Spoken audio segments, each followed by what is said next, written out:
All right, you guys seem to love these ranking videos, and I absolutely love to make them. So today we're doing it, of course, in honor of the occasion, the 2023 Winter Classic between the Boston Bruins and the Pittsburgh Penguins.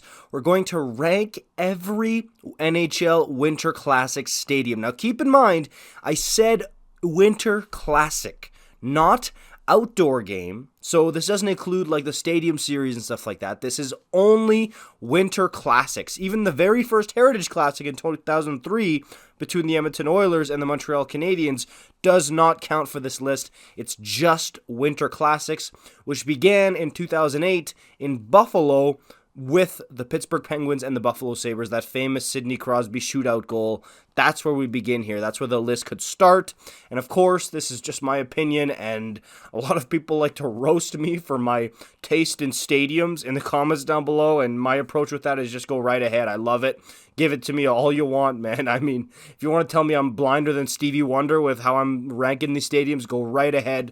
And yeah, let's get right into it. So in last place, we have Citi Field, the home of the New York Mets, the 2018 Winter Classic between the New York Rangers and the Buffalo Sabres. Now, this one for me, there's just nothing really special about it at all. Like, it's a nice baseball stadium, but they didn't really put too many bells and whistles, and it just doesn't pop the eye at all. It just looks like a basic baseball stadium that their NHL hockey game was put in there, and I don't really see too many features that stand out about it that really make it go like, wow, this is awesome. Like, I don't know, a skyline view in the background, or a bunch of little mini rinks around it, or, you know, amenities that you can see that are really cool around it. So for that reason, I gotta put it last. And then next up, we have Gillette Stadium, the 2016 Winter Classic between the Boston Bruins and the Montreal Canadiens. This is the home of the New England Patriots. Now, granted, this is a really big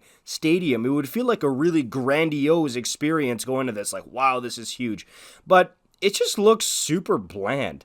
Like, nothing stands out about it. You're super far away from the ice. Like, that's one of the downsides with it. It's not a football field where you can see a lot more because it's so much bigger and more spread out.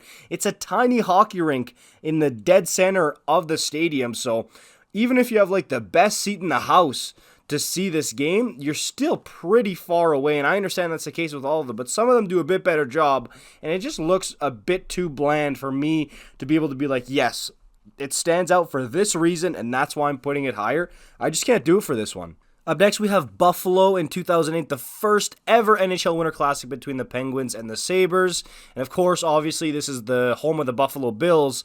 And same type of thing as the Patriots Stadium. Like, yes, it was legendary. It was iconic to have the very first one there, and it was super transformative. But now that we've had so many of them, you can go back and compare and be like, okay, well, I mean, it wasn't incredibly special what they did, in regards to what they did in future years. So, like, there's nothing really that stands out about it other than it being the very first one and the iconic Crosby goal, which is going to live in a ton of people's memories, and the fact that it's so big.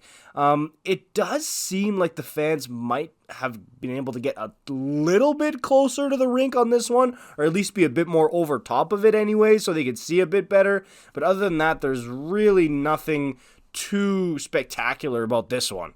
Up next, we have 2011 in Pittsburgh, the Winter Classic. This is the famous game between the Caps and the Penguins that Crosby got hit in the head by David Steckel. And yeah, it was a good game, and I like the yellow seating in this arena. It does make some of the things pop me even more.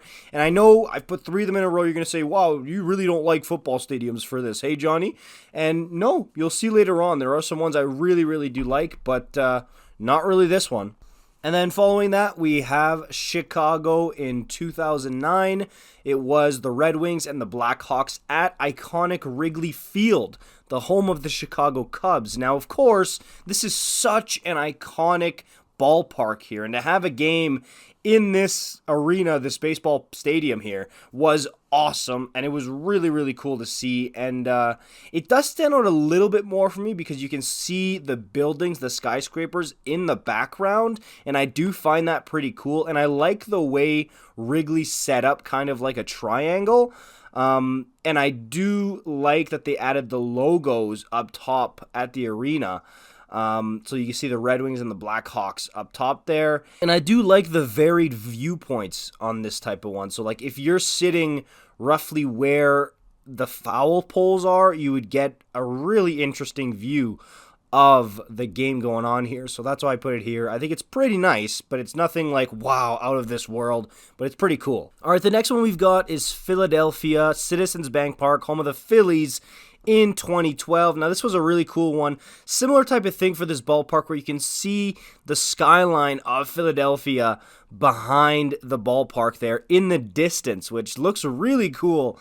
And I like the way the ballpark is set up where it kind of pokes out at the back there. So everybody sitting there would have a much better view. However, I don't really like how far away the people in like the main seating are from the actual rink. But overall it looks really nice. They also added like a pond rink basically beside the main one, which I thought was really, really cool. I like the Phillies sign on top of there. And the whole layout, apart from it being super far away from the main seating, I find to be really nice. Up next, we have Target Field in 2021 between the Wild and the Blues. And this one, it's not like there was some huge skyscraper or something in the background that was just, wow, jaw-dropping. I love that they added multiple little rinks beside the big one. Not just one, but I think there was like 7. I saw a picture that said rink 7, so I think there was 7 or 8, maybe even more little pond rinks beside the big one, which I think is just such a nice touch. And apparently kids were playing on that all day as much as they could, and I think that's just such an awesome idea from them to basically just turn into a pond hockey safe haven. I think that was awesome, and that's why I have it here. I like that. Okay, now we're starting to get into the really interesting ones. The 2020 Cotton Bowl between the Dallas Stars and the Nashville Predators. This is that famous game that had the Corey Perry walk of shame because he got ejected from the game. I love that so much. I love how this one is big, but it's like big in a different way. I don't really know how to explain it. It just looks super cool. And as you can see, fans would have had a really good view. I feel like you're over top of the rink way more than you were in the other ones where you felt kind of separated, I guess. This at least looks like they were pretty much almost over top of the rink. They would have felt like it. Yes, they were still super far away, but it just gives that look, and it's a cool looking stadium here, and I like that a lot. All right, up next we have Fenway Park, which already had its Winter Classic in 2010, but is getting another one now in 2023 between the Boston Bruins and the Pittsburgh Penguins here. And again, just a really iconic, I can't say that word enough, iconic ballpark. And yes, it's not super fair to judge the ballparks in the stadium based on how iconic they are, but it's part of it. Come on, like you can even see it in some of the promotional material for this year. It's like, wow, it's Fenway. I can't believe we're playing hockey at Fenway. That's all we hear because it's so iconic and special. And it looks like a really sick place to watch a hockey game here. There's still decently amount of space between where the general seating area is and the rink, but it's a bit better, and I'm sure fans do have an increased view this time because the NHL has been doing Winter Classics for so long now, and they know what to do and what not to do. I'm sure that definitely helped for them, but I'm putting Fenway here because it also just looks really good, and you have the green monster and stuff, which just adds to it. I think that's awesome. Up next, we have Notre Dame in 2019 between the Bruins and the Blackhawks. And I love with this one the opposite, how it's not over top. It feels like it's sunken in almost. Like you're sunken in with the rink, and I don't know, it feels like the fans are like right there. It's super tight, super huddled up, and it just feels like a cozy atmosphere where everybody's on top of each other trying to get a look at this game, and it's squeezed together and sunken down. But then if you look at it, it's a ginormous stadium. It's huge. So I love that feeling with this one. All right, next up, we're in the top 3, Nationals Park in 2015 between the Hawks and the Washington Capitals. Dude, how many Winter Classics have the Hawks and the Bruins been in? Like, geez.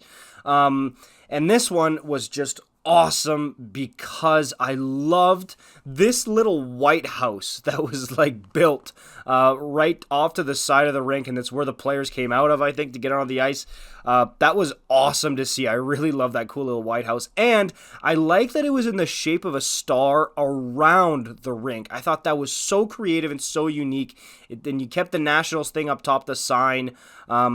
As far as outside, like the skyline, you don't get to see too much, but they really went all out as far as bells and whistles on the rink and around it, and I thought it looks really, really good. They really hit a home run on this one. All right, number 2, Busch Stadium 2017 with the St. Louis Blues and the Hawks again, man. And I got 2 words for you.